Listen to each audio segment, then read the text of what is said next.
Hey everyone, SafeLocked here, safe at home, on behalf of the League team. Today, we want to share with you some of our upcoming plans to League. But before we get into it, I want to make a note on the commitments and timelines we'll be sharing with you today. Due to the current state of the world, we're starting to learn day by day what the full impact on our teams globally looks like. Our existing content plans may honestly change. That being said, we're feeling pretty good to share these updates today, and we'll keep talking to you, so you know what's up. Appreciate your understanding during this time. Now let's jump into it.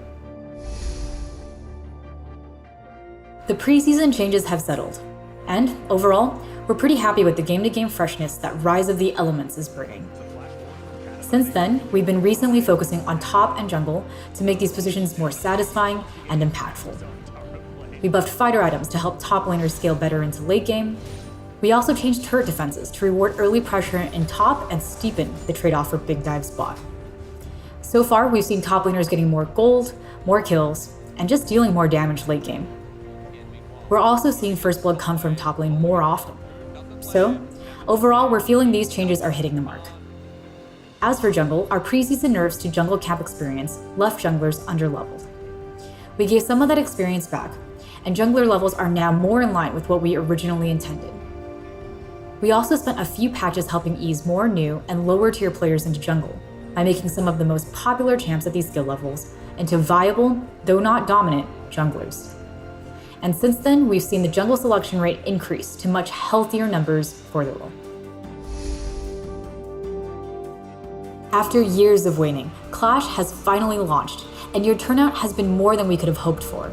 We've broken login records in multiple regions.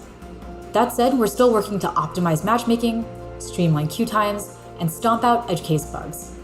We're also exploring improvements based on the feedback we've heard so far, so keep letting us know how things are going. We've also been working on improvements to ranked. We shipped autofill and duo parity, dramatically decreasing cases where one team has more autofilled players or pre-made teammates without increasing queue times. We're going to continue making ranked improvements throughout the season, and while it's a ways away, this preseason we'll be addressing long-standing frustrations with the system, like promo series, rank versus MMR clarity, and reward satisfaction. We'll keep you updated as we go, so expect to hear more from us soon. Following our recent update to Fiddlesticks will be the Volibear update coming next month.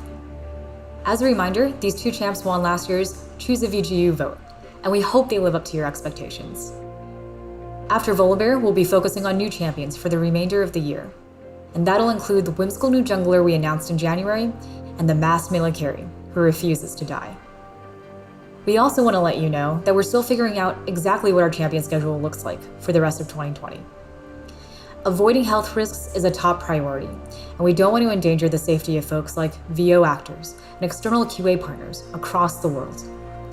This means we have new production constraints to work within, and we're still trying to figure out what the impact will be. If our roadmap changes, there's a chance some of this year's champion releases might end up more condensed than usual, but our goal is still to release all of the champs we have planned. Either way, we're still super excited for you to see what's to come. At the start of the year, we committed to improving events by adding more variety to our missions, improving the event pass system, and adding a featured game mode for every major event.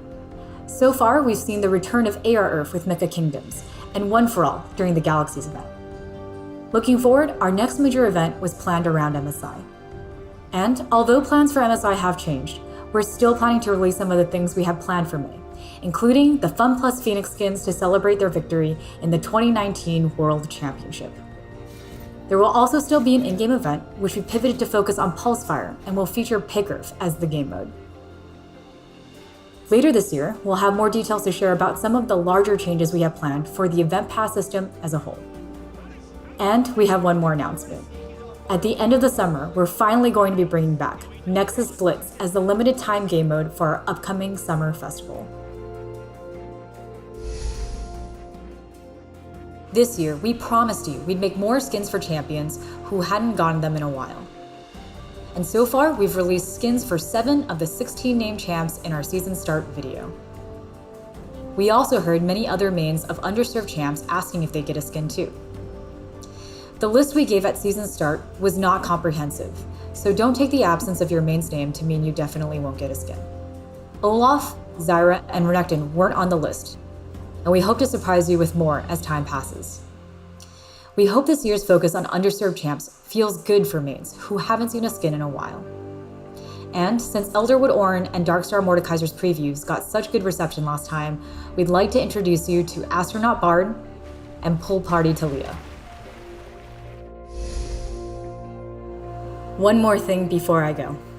We've loved watching all of the wild moments you've had in TFT Galaxies, on the phone and on PC.